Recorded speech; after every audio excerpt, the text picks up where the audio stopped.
Hello बच्चों, मैं हूं पवार सर, आईआईटी गुरुकुल नागपुर से। बेटा आज हम लोग कोलिगेटिव प्रॉपर्टीज़ में लोअरिंग ऑफ वेपर प्रेशर पढ़ेंगे। तो सबसे पहले हम समझ लेते हैं कि वेपर प्रेशर क्या होता है। बेटा अगर मैंने ये प्योर सॉल्वेंट लिया, यानी मान लो आपने वाटर कंसिडर किया, अब कोई भी लिक्विड रहे, साइंटिस्ट ने जो ऑब्जर्व किया, उनका जो ऑब्जर्वेशन था वो ये था कि हर एक लिक्विड सभी के सभी वोलेटाइल रहते हैं, सभी के सभी इवेपोरेट होने के टेंडेंसी में रहते हैं। आपका लिक्विड कोई भी रहे, वाटर रहे, अल्कोहल रहे, कोई भी लिक्विड रहे, हर एक लिक्विड की टेंडेंसी इवेपोरेट होने की होती है। कुछ लिक्विड होते हैं जिनमें मॉलिक्यूलर बॉन्ड स्ट्रांग होता है। अगर ये मॉलिक्यूल एक दूसरे को स्ट्रांगली पकड़ के है तो वो वोलेटाइल तो रहेगा लेकिन लेस वोलेटाइल रहेगा, और जिनमें मॉलिक्यूलर बॉन्डिंग थोड़ी कमजोर होगी वो ज़्यादा इवेपोरेट होने की टेंडेंसी में रहेगा। अब हमने तो कह दिया कि any liquid tries to evaporate, फिर ये हमें दिखता क्यों नहीं है? ये इसलिए नहीं दिखता है क्योंकि ऊपर से क्या बना हुआ रहता है, एटमॉस्फेयर का प्रेशर। यहाँ पे आपका एटमॉस्फेयर है, और बेटा ये जो एटमॉस्फेयर का प्रेशर रहता है, इस वजह से ये वाला लिक्विड आसानी से बाहर नहीं निकल पाता। ठीक है, बट इनके अंदर टेंडेंसी रहती है, ये थोड़ा थोड़ा बाहर निकलना चालू रहता है। जैसे यहाँ का प्रेशर कम ज़्यादा होते रहता, जैसे एयर फ्लो होते रहती, तो एयर फ्लो होते रहती तो यहाँ का प्रेशर जैसे कम ज़्यादा हो जाए, किसका, एटमॉस्फेयर का, वैसे इसमें से कुछ ना कुछ वेपर्स से बाहर निकलते रहती। अब हम एक एक्सपेरिमेंट करेंगे कि जिसमें हम लोग इस कंटेनर को क्लोज कर देंगे। अभी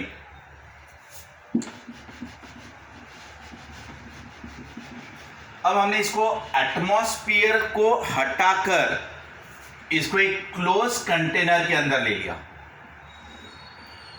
और यहां पे पूरा वैक्यूम रख लो। अगर आपने यहां पे पूरा वैक्यूम कर दिया, यानी यहां से ऊपर की एयर पूरी हटा दी मान लो, तो यहां से वेपर बहुत फास्टली बाहर आना चालू हो जाती। तो ये जो वाटर था या जो भी आपका लिक्विड था या अल्कोहल रहने दो, तो ये पूरा इवेपोरेट होके यहां पे जमा होना चालू हो जाएगा। ये ऐसे।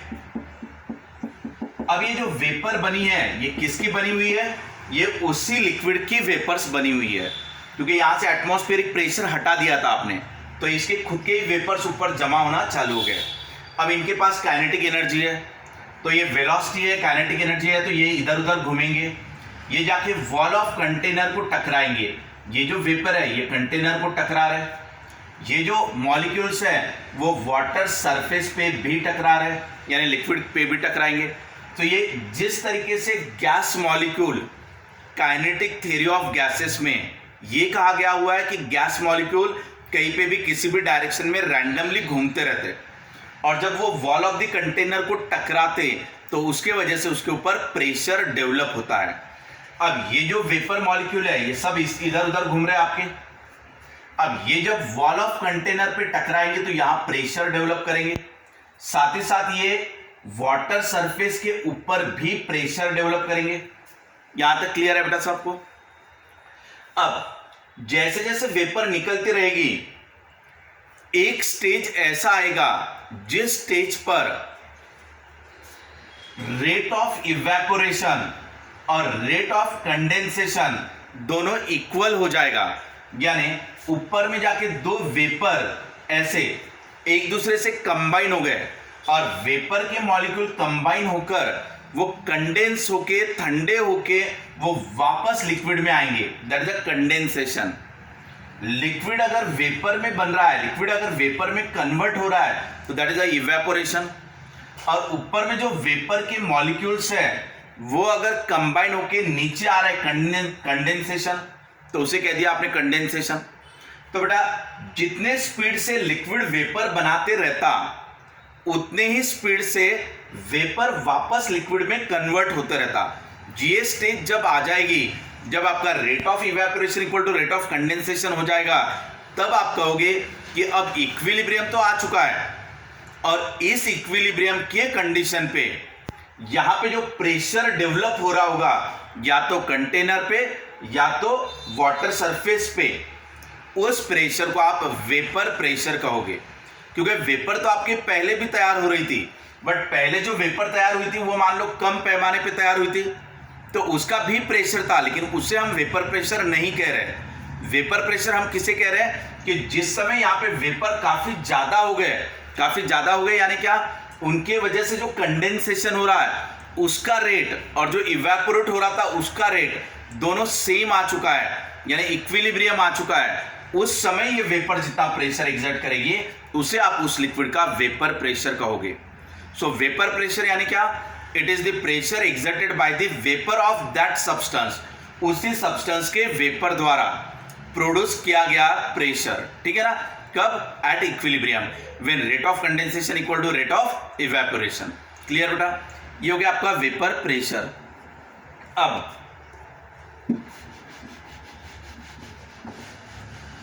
यहां पे आप एक चीज कर सकते थे, जैसे ये आपका कंटेनर था, ठीक है ना, अगर यहां पर आप मैनोमीटर लगा देते हो, अगर ये मैनोमीटर लगा दिया बेटा, मैनोमीटर में पहले ऐसा मर्क्यूरी फिलअप रहता है इक्वल लेवल तक, यहां और यहां से इक्वल लेवल तक मर्क्यूरी फिलअप रहता। अब यहां जैसे ही वेपर का प्रेशर बढ़ेगा तो इस तरफ से प्रेशर एक्सर्ट होगा मर्क्यूरी के ऊपर, यहां पे जैसे ही वेपर का प्रेशर बढ़ा तो इस तरफ से वेपर प्रेशर बढ़ेगा। अब यहां से अगर वेपर का प्रेशर बढ़ा तो ये जो मर्क्यूरी है वो ऐसा आगे शिफ्ट हो जाएगा ऊपर की तरफ। तो पहले जो मर्क्यूरी इस लेवल तक था, अब वो मर्क्यूरी ये लेवल तक आ गया मान लो। सो मर्क्यूरी इतने हाइट से राइज हो गया, तो इसका प्रेशर जो आ रहा है वो रो जी एच है। तो ये रो जी एच अगर आप कर लोगे मर्क्यूरी के लिए तो आपको यहाँ का प्रेशर मिल जाएगा। तो यहाँ जो प्रेशर डेवलप हुआ वो आप यहाँ गिन सकते हो इस तरीके से।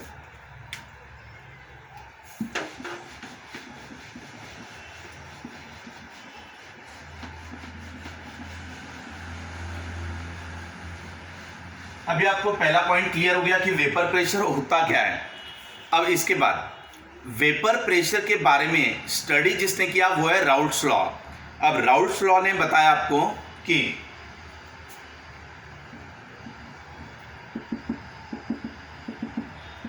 अगर हम ऐसा मान लेते कि यहां पर बाइनरी सिस्टम ले लिया, यानी ए और बी ऐसे दो लिक्विड ले लिए, ठीक है बेटा,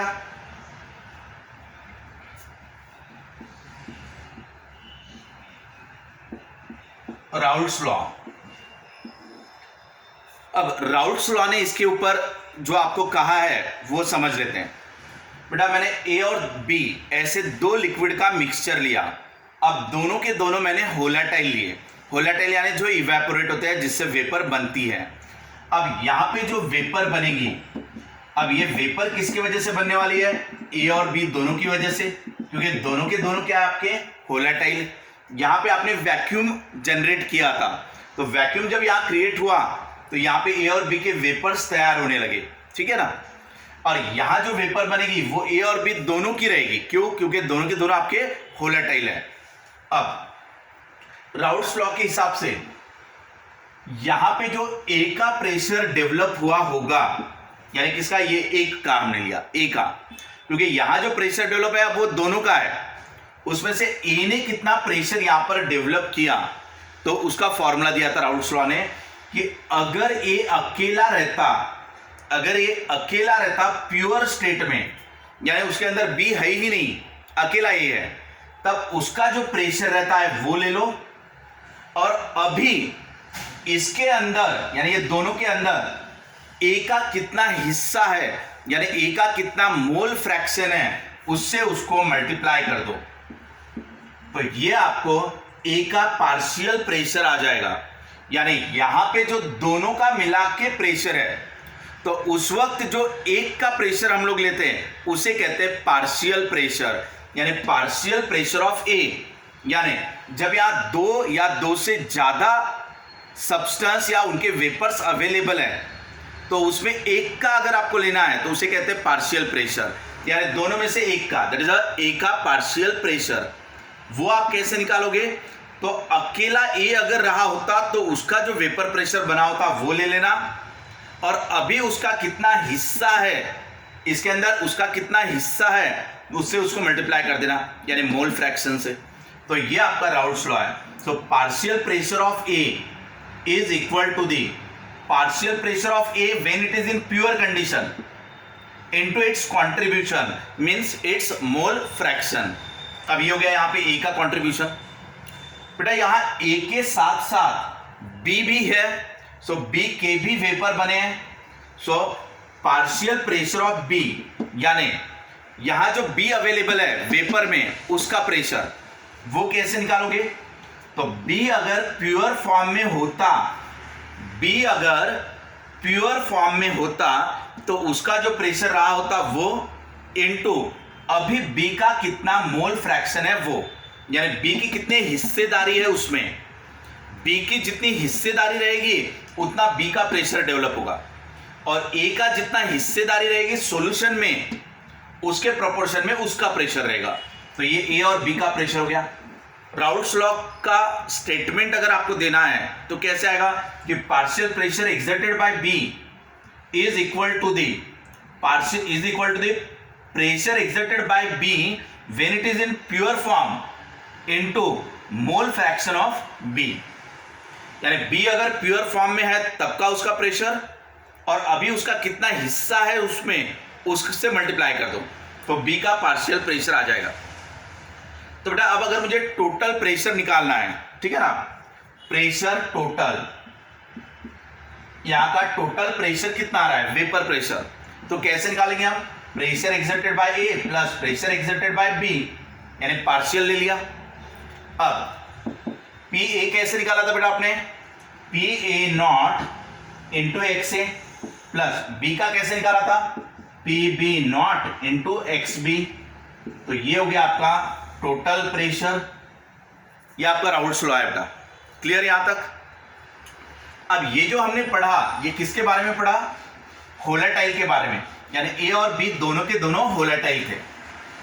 अब हम मान लेते कि ए को ले लिया सॉल्वेंट, ठीक है, और बी को ले लेता हूं बेटा सोलूट। अब मैंने क्या किया, पहले मैंने सबसे पहले आपको वेपर प्रेशर क्या होता है वो बताया था, यानी खुद के ही सब्सटेंस के वेपर जो प्रेशर को डेवलप करते हैं वो हो गया वेपर प्रेशर। अगर दोनों होलाटाइल रहे तो क्या होता है, राउल्ट्स लॉ का क्या कहना है। अब हम पढ़ेंगे कि अगर एक होलाटाइल है और एक नॉन होलाटाइल है, यानी सोलूट। अब मैंने लिया सोलूट जो है उसको ले लिया मैंने non volatile. Non volatile means what? इससे वेपर नहीं बनेंगे, तो बी आपका वेपर बनाने में कंट्रीब्यूट नहीं करेगा। तो अब टोटल प्रेशर कैसे निकालोगे? तो जब मैंने कह दिया कि बी मेरा नॉन होलाटाइल है, तो जब बी वेपर ही नहीं बना रहा तो बी की वजह से वेपर प्रेशर आएगा ही नहीं, क्योंकि यहां बी के तो वेपर है ही नहीं, यहां अकेले ए का ही वेपर है। तो आप बी को हटा दो वहां से, समझा बेटा, और सिर्फ ए का ही प्रेशर लो। अब ए का प्रेशर कैसे आएगा वहां पर? P A naught into X A, ऐसा आ जाएगा। अब मुझे बताओ, अकेला ए का ही प्रेशर है फिर भी मैंने यहां एक्स ए लिया, ठीक है ना। देखते हैं इसको आगे, अब आपको समझना है बेटा, पी ए नॉट का मतलब क्या है? अकेला ए रहा होता तब उसका प्रेशर, फॉर एग्जांपल मान लेते हैं हम लोग 2 एटमॉस्फेयर, अकेला ए है तब का प्रेशर। अब तुमने ए के अंदर नॉन होलाटाइल को ऐड कर दिया, नॉन होलाटाइल सोलूट, तो बी तो प्रेशर डेवलप नहीं करेगा, लेकिन ए का मोल फ्रैक्शन घट जाएगा। पहले ए अकेला 100% था, अब ए के साथ साथ बी को भी मिला दिया गया, तब जाके 100% हो रहा है। अब जो हमारा सॉल्यूशन 100% है उसमें ए और बी दोनों हैं सॉल्यूशन में, लिक्विड फेस में, लेकिन बी क्या है अपना? Non volatile. बी भले ही वेपर ना बनाए, लेकिन ये अगर 10% होगा तो ये 90% होगा, जबकि स्टार्टिंग में ये अकेला था तो ये 100% था, that is P A not. लेकिन अब उसके अंदर बी अगर मिला दिया जाए तो ए का मोल फ्रैक्शन कम हो जाएगा, यानी ए का मोल फ्रैक्शन अभी 0.9 हो जाएगा, जबकि पहले मोल फ्रैक्शन ए का क्या था, पूरा 1, अब ये 0.9 हो गया। तो बेटा कहीं ना कहीं टोटल प्रेशर इनटू 0.9, तो ये वाला टोटल आपका लेस हो गया ना, यानी सॉल्यूशन का प्रेशर लेस हुआ इन देन प्योर प्रेशर। ऐसा अकेला ए रहता तो उसका प्रेशर ज्यादा रहता, लेकिन अगर सॉल्यूशन है तो उसका प्रेशर कम हो जाएगा, यानी आपका प्रेशर घटा। इसको हम अलग तरीके से भी समझ लेते हैं।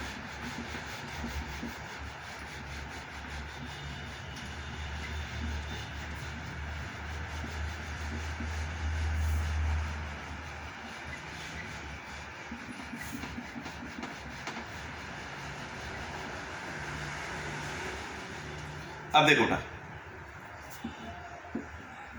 यहां पे देख लेना बराबर,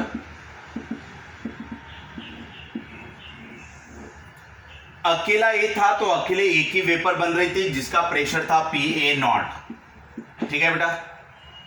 अब अगर मैंने इसके अंदर सोलूट डाल दिया नॉन वोलेटाइल, तो ये सोलूट पार्टिकल क्या करेंगे, वेपर को ब्लॉक करने का काम करेंगे। कुछ वेपर तो यहां से बाहर निकलेगी, लेकिन कुछ वेपर्स को ये सोलूट पार्टिकल ब्लॉक करेंगे।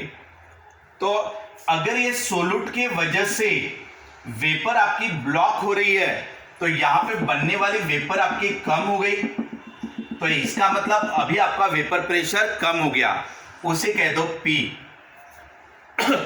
P का मतलब ना सॉल्यूशन का वेपर प्रेशर, क्योंकि उसमें सोलूट ऐड हो गया तो ये बन गया सॉल्यूशन, और सोलूट ने क्या किया, वेपर के रास्ते में रुकावट पैदा कर दी। तो यहां जो वेपर्स बनेगी वो कंपैरेटिवली कम बनेगी। सो P जो बनेगा वो लेस देन PA0 रहेगा। समझा बेटा? या तो हमने ये भी देखा था कि P क्या रहता है, तो ये रहता है PA0 इंटू XA, और जो ये XA रहेगा वो आपका लेस देन 1 रहेगा। लेस देन 1 क्यों रहेगा, क्योंकि उसके अंदर B भी ऐड किया हुआ है, तो A 90% रहेगा तो B 10% रहेगा, तो ये 90% यानी 0.9 विच इज लेस देन 1। अगर ये लेस देन 1 से मल्टीप्लाई हो रहा है तो डेफिनेटली ये वाली वैल्यू अलग आएगी। क्लियर? तो एक चीज क्लियर हो गया कि अकेला सॉल्यूशन रहा तो वेपर प्रेशर ज्यादा बनेगी, वेपर ज्यादा बनेगी। अगर उसके अंदर सोलूट मिला दिया गया तो फिर वो वेपर को ब्लॉक करेगा, तो आपका वेपर प्रेशर घटेगा। तो सॉल्यूशन का वेपर प्रेशर कम रहेगा और अकेला सॉल्वेंट रहेगा तो ज्यादा रहेगा। क्लियर?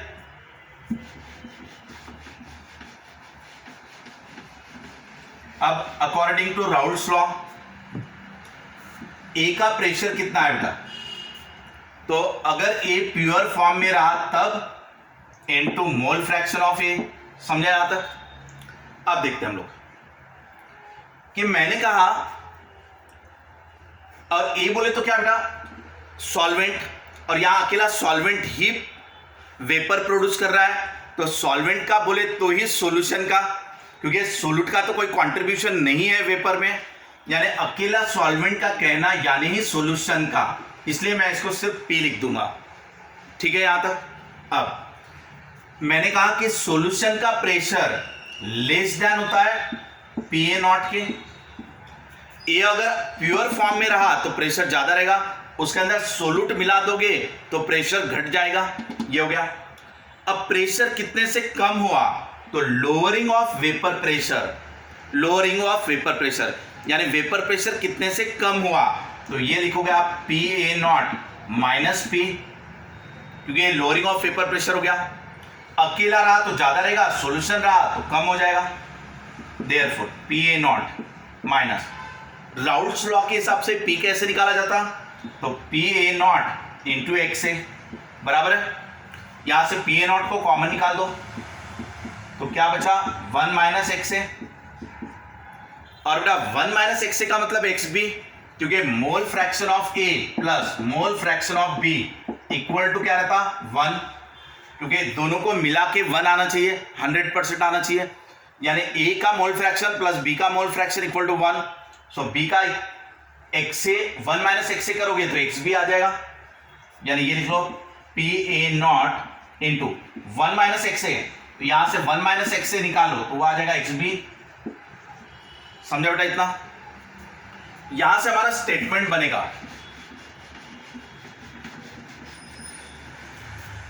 अब ये हो गया था हमारा कि P A naught minus P equal to क्या आ गया, P A naught into X B.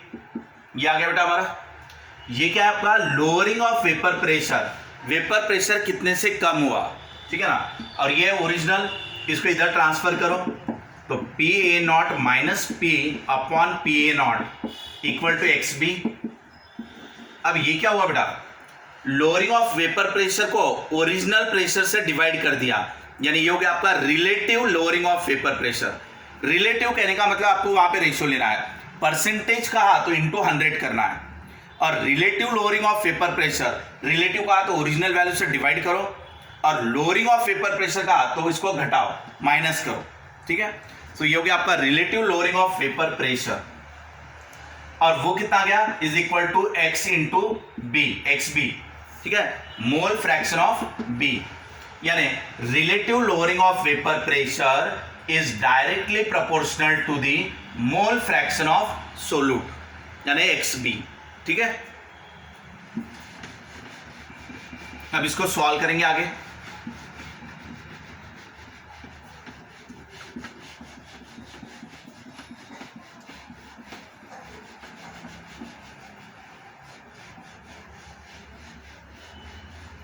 चलो इधर देखो का, यानी relative lowering of vapour pressure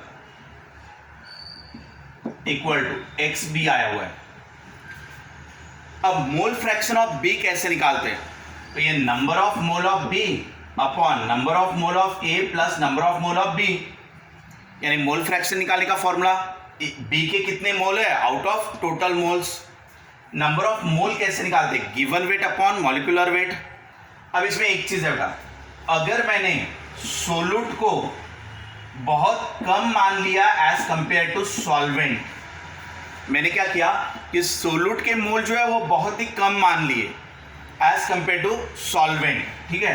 तो इस कंडीशन में मैं यहां से सोल्यूट को निग्लेक्ट कर दूंगा, यानी therefore P A naught minus P upon P A naught equal to, ये हो गया relative lowering of vapour pressure. अब मैंने B का अमाउंट निग्लेक्ट किया एज कंपेयर टू A, ठीक है, तो ये बचेगा मेरा NB डिवाइडेड बाय NA, क्योंकि ये अमाउंट बड़ा है ये अमाउंट छोटा है, और ये दोनों को ऐड करूंगा तो नियरली इक्वल टू यही आएगा, क्योंकि ये वाला अमाउंट काफी कम है इसके कंपैरिजन में, इसलिए आपने NB अपॉन NA लिख दिया। नाउ देयरफॉर ये डेल्टा P है अपना divided by PA naught equal to number of mole कैसे निकालते हैं, given weight upon molecular weight. Number of mole कैसे निकालोगे, given weight upon molecular weight, वो ऊपर चला जाएगा, ये ऐसा आ गया। अब हमारा टारगेट है मॉलिक्यूलर वेट ऑफ सोल्यूट निकालना, तो आप इसको इधर ट्रांसफर कर दो, इसको इधर ट्रांसफर कर दो, तो molecular weight of solute B equal to ये आएगा WB MA upon delta P by PA naught into WA। ये मेरा फॉर्मूला बना बेटा, ठीक है। इससे मैं मॉलिक्यूलर वेट ऑफ सोल्यूट निकाल लूंगा। इसका इस्तेमाल कैसे करेंगे देखना न्यूमेरिकल्स में। अगर मैंने 10 ग्राम सोल्यूट को सॉल्वेंट के अंदर ऐड कर दिया,